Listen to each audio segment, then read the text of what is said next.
तर्कशास्त्र विषय हमारे आज के व्याख्यान का विषय है अनुमान का स्वरूप एवं इसके प्रकार, the nature and kinds of inference. आज के इस व्याख्यान में हम ये जानने का प्रयास करेंगे कि अनुमान का स्वरूप क्या है, अनुमान के प्रमुख प्रकार कौन कौन से हैं, निगमनात्मक अनुमान का स्वरूप क्या है, इसकी प्रमुख विशेषताएं कौन कौन सी हैं, आगमनात्मक अनुमान का स्वरूप क्या है, इसकी प्रमुख विशेषताएं कौन कौन सी हैं, निगमनात्मक अनुमान एवं आगमनात्मक अनुमान में प्रमुख अंतर क्या है, साथ ही आज के इस व्याख्यान से संबंधित महत्वपूर्ण प्रश्न जो विभिन्न प्रतियोगी परीक्षाओं के लिए उपयोगी हैं उन्हें भी स्पष्ट करेंगे। मनुष्य एक विवेकशील प्राणी है। मनुष्य की यही विवेकशीलता उसे अन्य प्राणियों से पृथक करती है।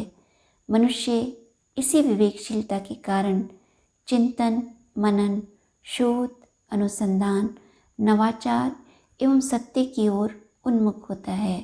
मनुष्य सतत अपने बाह्य जगत और अंतर जगत का ज्ञान प्राप्त करना चाहता है। मनुष्य की जिज्ञासु प्रवृत्ति उसे सदैव बाह्य जगत और अंतर जगत के ज्ञान की ओर उन्मुख करती है।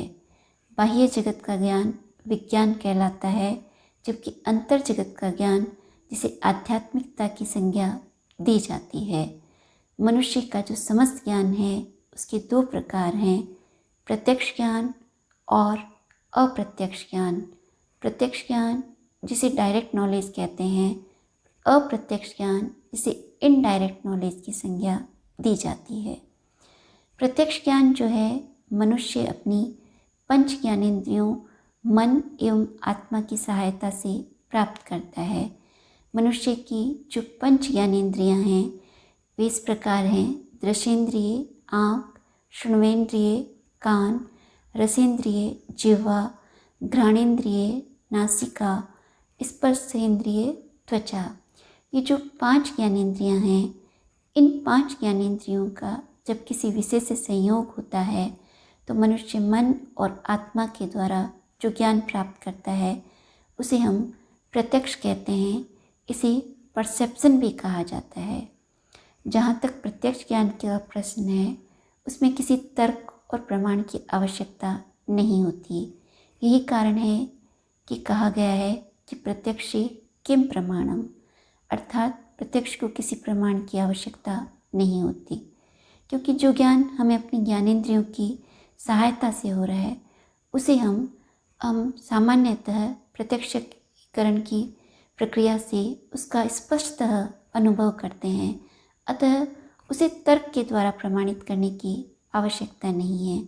उदाहरणार्थ, यदि हमारे समक्ष कोई गुलाब का पुष्प रखा हुआ है और हम ये कहते हैं कि ये लाल है, तो इसका ज्ञान सामान्यतः प्रत्यक्ष के अनुभव के द्वारा प्राप्त हो जाता है। किंतु अप्रत्यक्ष ज्ञान जिसमें हम ज्ञात विषय से अज्ञात तथ्य को प्रमाणित करने का प्रयास करते हैं उसमें ही हमें तर्क की आवश्यकता होती है। और इसी तर्क के द्वारा हम ये प्रयास करते हैं कि जो हमारे समक्ष ज्ञात तथ्य हैं उनके द्वारा हम किसी अज्ञात विषय को प्रमाणित करें। और इसी प्रक्रिया के लिए हमें तर्क और अनुमान की आवश्यकता होती है। अनुमान जिससे यदि इसका शाब्दिक विश्लेषण किया जाए तो ये अनु और मान से मिलकर बना है। अनु अर्थात पश्चात, मान यानी ज्ञान। वह ज्ञान जिसमें ज्ञात तथ्यों के द्वारा अज्ञात विषय की ओर उन्मुख हुआ जाता है उसे अनुमान कहते हैं। हमें कुछ ज्ञात तथ्य जिनका प्रत्यक्षीकरण होता है उसके आधार पर हम किसी अज्ञात विषय को प्रमाणित करने का प्रयास करते हैं। उदाहरणार्थ, यदि हमें किसी स्थान विशेष पर कहीं धुआं दृष्टिगत होता है तो हम ये प्रयास करते हैं कि वहाँ आग है। हमें प्रत्यक्षीकरण किसका हो रहा है? धुआं का, और उसके द्वारा हम आग को प्रमाणित करने का प्रयास कर रहे हैं।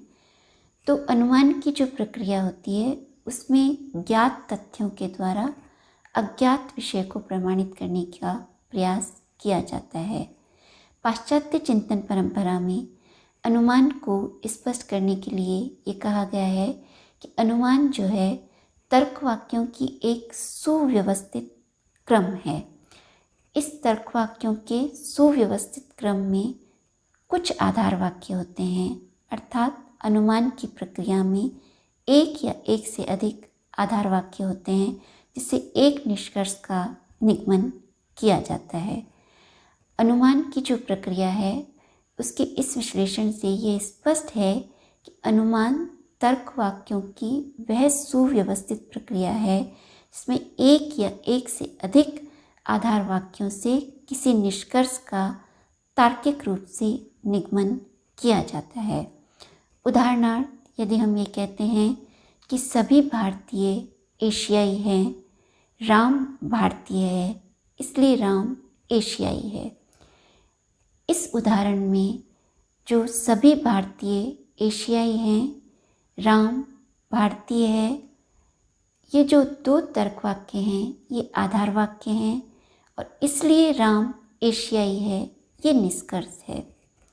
यहाँ यह स्पष्ट करना आवश्यक है कि अनुमान की प्रक्रिया में आधार वाक्य से एवं निष्कर्ष से क्या अभिप्राय है।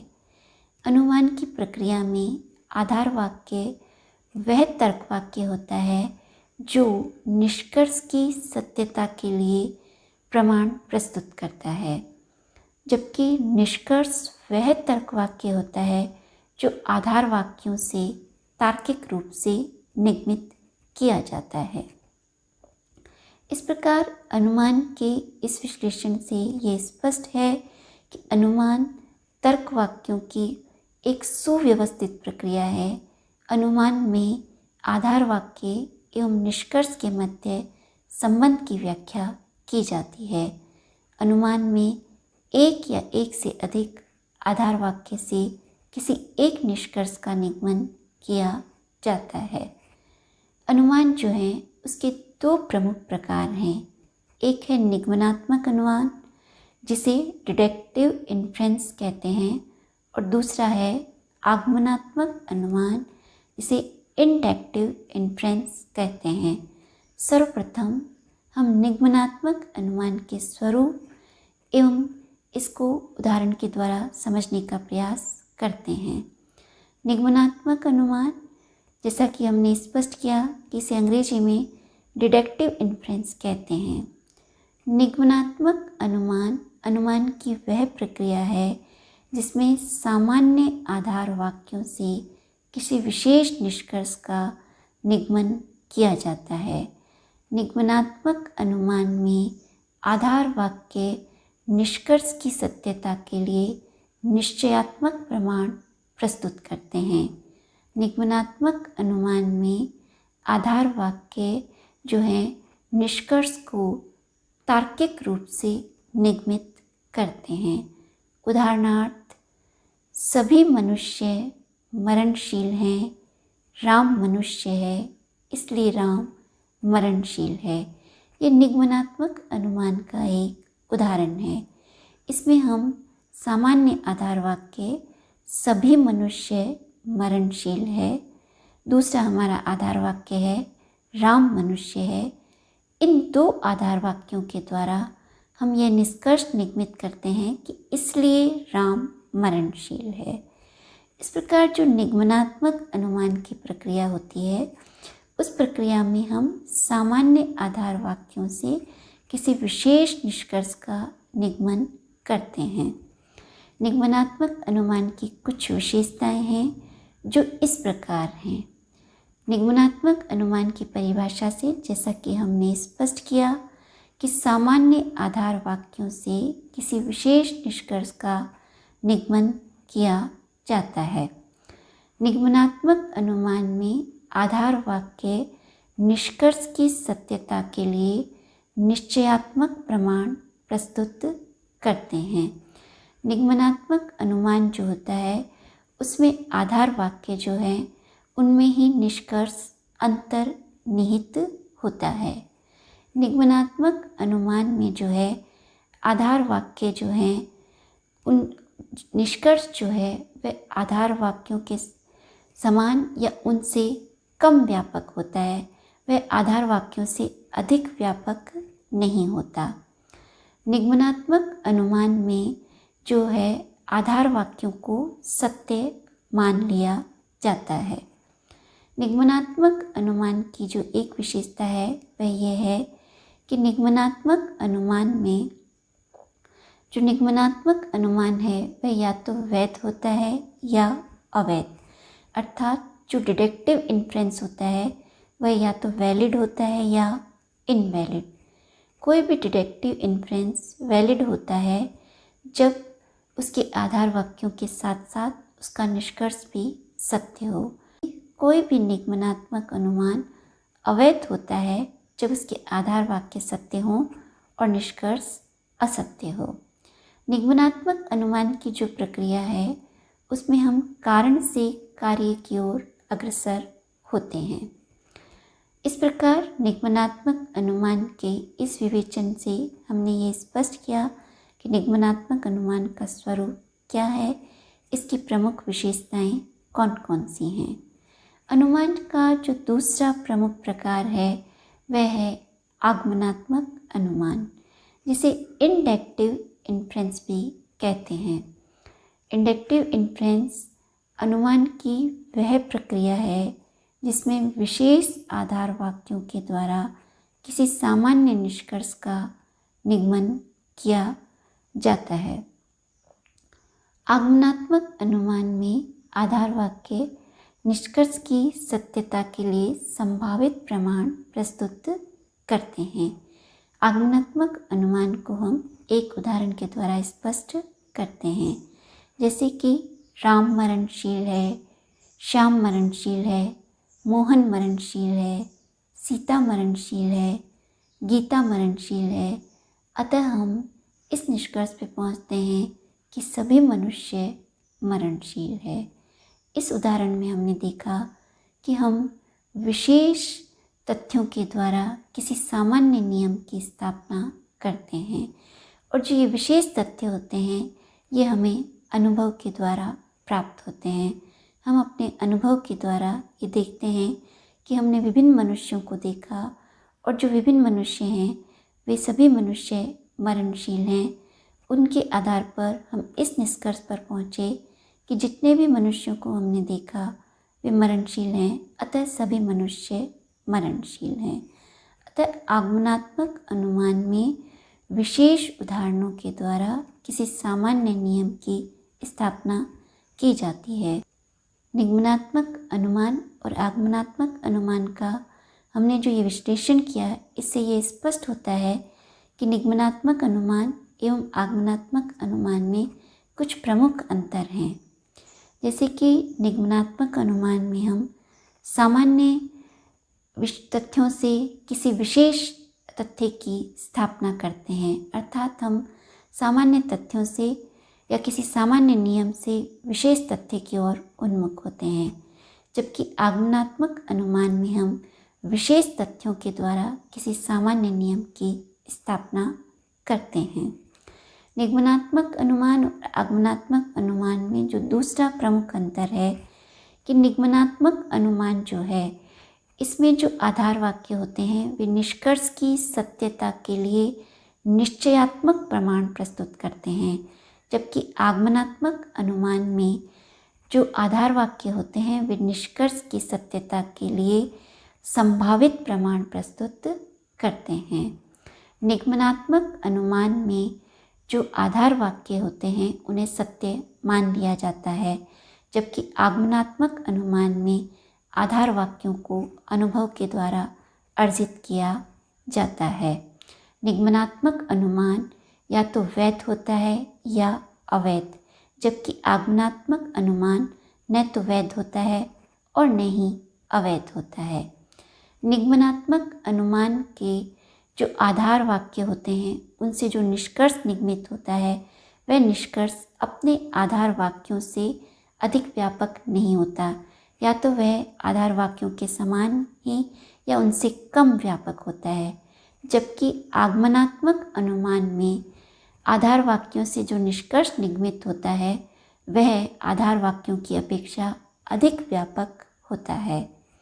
निगमनात्मक अनुमान जो है कारण से कार्य की ओर उन्मुख होता है, जबकि आगमनात्मक अनुमान में हम कार्य से कारण की ओर उन्मुख होते हैं। निगमनात्मक अनुमान और आगमनात्मक अनुमान के इस अंतर से ये स्पष्ट होता है कि निगमनात्मक और आगमनात्मक अनुमान में पर्याप्त अंतर है, किंतु यहाँ ये स्पष्ट करना आवश्यक है कि ये दोनों परस्पर विरोधी नहीं हैं। निगमनात्मक एवं आगमनात्मक अनुमान एक दूसरे के पूरक हैं। ये अनुमान की दो प्रक्रियाएं हैं जिनकी मानवीय ज्ञान में अहम भूमिका है।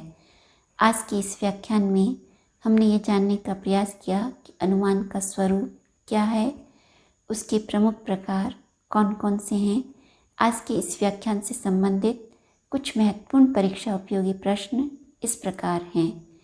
अनुमान के स्वरूप को उदाहरण के द्वारा स्पष्ट कीजिए, या अनुमान को परिभाषित करते हुए उदाहरण के द्वारा इसकी व्याख्या कीजिए।